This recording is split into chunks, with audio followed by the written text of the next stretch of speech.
Assalamualaikum, halo, jumpa kembali di channel tempat berbagi pengalaman dan pengetahuan sekitar perawatan buah dan sayuran.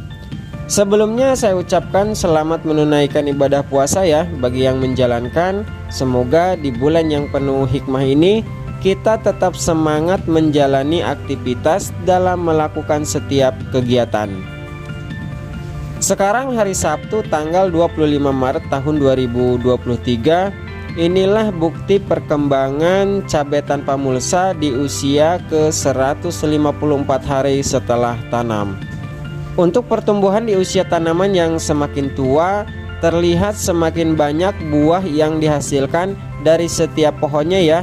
Terbukti dari setiap aplikasi pupuk yang saya gunakan bisa menyuburkan tanaman dan memperpanjang usia tanaman. Lalu bagaimana cara perawatan dan aplikasi pupuk yang saya gunakan di minggu ke-21 agar tanaman tetap sehat, terbebas dari penyakit, dan memperpanjang usia tanaman? Yuk simak dulu cuplikan berikut ini.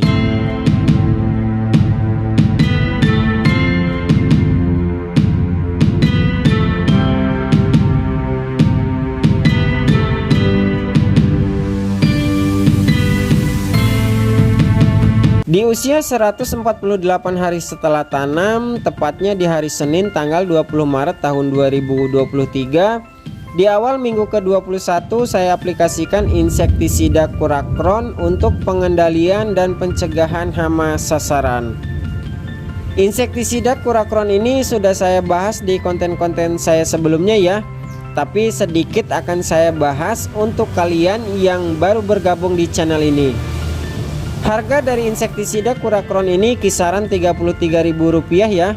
Harga yang relatif murah dan terjangkau dibanding harga insektisida lainnya. Racun Propenopos pada insektisida Kurakron ini untuk mengendalikan beberapa hama sasaran ya. Di antaranya hama trip, ulat daun, ulat gerayak, tungau, kutu kebul, dan apis. Cara kerja dari insektisida Kurakron ini kontak dan lambung. Yang saya sukai dari insektisida Kurakron ini, selain bisa untuk mengendalikan beberapa hama sasaran, insektisida Kurakron ini mampu bekerja secara translaminar, yang mana racun pada insektisida ini menempel dan menembus hingga ke bawah daun, sehingga daun yang terkena spray insektisida ini akan menjadi racun untuk hama pengganggu. Selain insektisida, saya pakai kalsium dalam bentuk nitrat ya. Kalsium yang saya pakai sebelumnya setelah pindah tanam hingga usia kurang lebih 70 hari setelah tanam, saya pakai kalsium dalam bentuk tepung berbahan alkalis. Jika kalian ingin tahu kalsium dalam bentuk tepung yang saya pakai, bisa kalian tonton di video ini. Kemudian perawatan di hari Rabu tanggal 21 Maret tahun 2023, tepatnya di usia 150 hari setelah tanam, saya kocor dengan bahan organik dari air cucian beras dan JPT bawang merah. Bahan organik tersebut saya fokuskan untuk mengobati tanaman yang terserang virus kuning atau Gemini. Saya aplikasikan untuk tanaman sehat setiap 2 minggu sekali hingga 1 bulan sekali. Cara pembuatan bahan organik tersebut bisa kalian tonton di video ini ya. Sudah saya buktikan bahwa cairan organik yang saya gunakan bisa membuat tanaman kuning akibat virus Gemini bisa tumbuh lebih sehat, berbunga, dan berbuah lebat.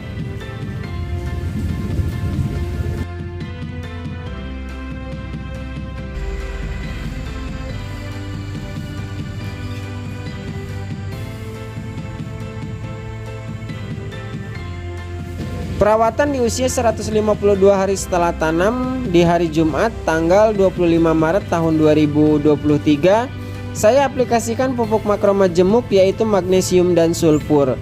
Sebelumnya pupuk ini saya pakai setiap 1 minggu sekali ya ketika curah hujan tinggi. Kali ini saya pakai setiap 10 hari sekali. Untuk dosis saya gunakan 3 sendok makan tiap tangki 16 liter. Pupuk makromajemuk ini salah satu pupuk yang saya gunakan untuk melebatkan bunga dan buah. Cara melebatkan bunga dan buah, silahkan simak videonya di link ini. Unsur hara magnesium memiliki peran yang sangat penting, diantaranya memperkuat organ tanaman seperti daun, batang, akar, dan buah, merangsang pembentukan bunga dan kuncup atau tunas baru.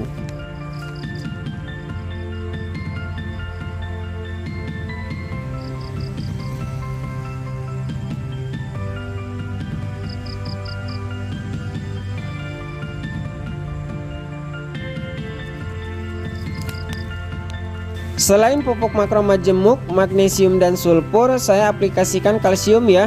Di minggu ke-22 saya aplikasikan kalsium sebanyak 2 kali, yaitu hari Senin dan hari Jumat. Tidak lupa saya informasikan bahwa setiap kali saya melakukan aplikasi pupuk daun atau penyepraian, selalu ditambahkan perekat penembus dan perata. Ada banyak manfaat dengan ditambahkan perekat ya.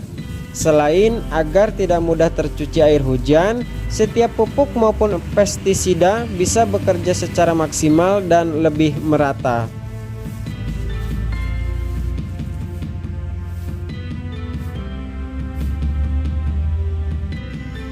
Alhamdulillah, hingga saat ini di usia 154 hari setelah tanam, cabai yang saya rawat masih aman dari penyakit patek ataupun antraknos ya. Selain patek, masih aman dari bercak daun, busuk batang, ataupun layu fusarium. Sebenarnya menanam cabai tidaklah begitu sulit ya, jika kita sudah paham bagaimana cara melakukan pencegahan dan pengobatan, baik itu hama maupun penyakit. Tapi perlu kalian ketahui bahwa setiap masalah yang terjadi pada tanaman cabai tidak bisa disimpulkan dari satu faktor masalah saja ya. Itulah sebabnya kita harus memiliki banyak pengetahuan dari berbagai jenis, seperti jenis dan kandungan pada insektisida, fungisida, pupuk makro maupun mikro. Selain itu, kita harus paham dari jenis hama dan penyakit. Jika pengetahuan itu sudah kita pahami, maka insya Allah persentase kegagalan bisa lebih berkurang, karena persentase kesuksesan terbesar adalah kembali kepada rezeki kita masing-masing. Itulah pengetahuan dasar yang harus dipahami jadi seorang petani.